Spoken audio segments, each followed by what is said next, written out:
ಮಂಗಳೂರು ಮಹಾನಗರ ವ್ಯಾಪ್ತಿಯ ಕೆಲವು ಪ್ರಮುಖ ರಸ್ತೆಗಳ ಡಿವೈಡರ್ಗಳು ಹುಲ್ಲು ಪೊದೆಗಳನ್ನು ಆವರಿಸಿ ಸಾರ್ವಜನಿಕರ ಸುಗಮ ಸಂಚಾರಕ್ಕೆ ಅಡಚಣೆಯಾಗಿದೆ. ನಗರದ ವಿವಿಧ ರಸ್ತೆ ಡಿವೈಡರ್ಗಳಲ್ಲಿ ಸಂಬಂಧಪಟ್ಟ ಸಂಸ್ಥೆಗಳು ಗಿಡಗಳನ್ನು ನೆಟ್ಟು ಸುಂದರಗೊಳಿಸಿದೆ.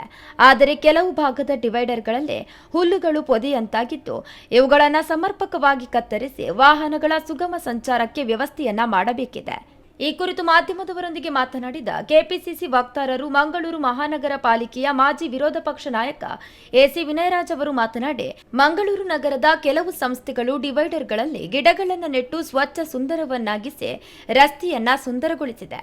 ಆದರೆ ಮಂಗಳೂರು ಮಹಾನಗರ ಪಾಲಿಕೆಯಿಂದ ಕೋಟಿಗಟ್ಟಲೆ ತೆರಿಗೆ ವಿನಾಯಿತಿಯನ್ನ ಕೋರಿರುವ ಕೆಲವು ಸಂಸ್ಥೆಗಳು ಈ ಬಗ್ಗೆ ನಿರ್ಲಕ್ಷ್ಯವನ್ನು ವಹಿಸಿದೆ.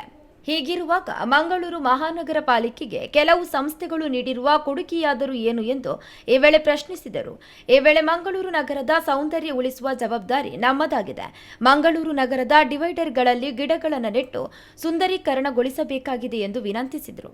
ಮಂಗಳೂರು ನಗರದಲ್ಲಿ ಅನೇಕ ಆಸ್ಪತ್ರೆಗಳು ಇವತ್ತು ಕಾರ್ಯಾಚರಿಸ್ತಾ ಇದೆ, ಅನೇಕ ಮೆಡಿಕಲ್ ಕಾಲೇಜುಗಳು ಇವತ್ತು ಕಾರ್ಯಾಚರಿಸ್ತಾ ಇದೆ. ನಾನು ಹೇಳುವಂಥದ್ದು, ಇವರು ಟ್ರಸ್ಟಿನ ಅಡಿಯಲ್ಲಿ ಇವತ್ತು ಮಂಗಳೂರು ಮಹಾನಗರ ಪಾಲಿಕೆಯಿಂದ ತೆರಿಗೆ ವಿನಾಯಿತಿಯನ್ನು ಕೋರಿ ಕೋಟಿಗಟ್ಟಲೆ ಇವತ್ತು ತೆರಿಗೆ ವಿನಾಯಿತಿಯನ್ನು ಅವರು ಇವತ್ತು ಆ ಒಂದು ಬೆನಿಫಿಟನ್ನು ಇವತ್ತು ಅವರು ಪಡೀತಾ ಇದ್ದಾರೆ. ಇವರು ಯಾಕೆ ಈ ಮಂಗಳೂರು ನಗರದ ಸೌಂದರೀಕರಣಕ್ಕೆ ಅವರ ಕೊಡುಗೆ ಏನು ಎನ್ನುವಂಥದ್ದನ್ನು ಇವತ್ತು ನಾನು ಕೇಳ್ತಾ ಇದ್ದೇನೆ.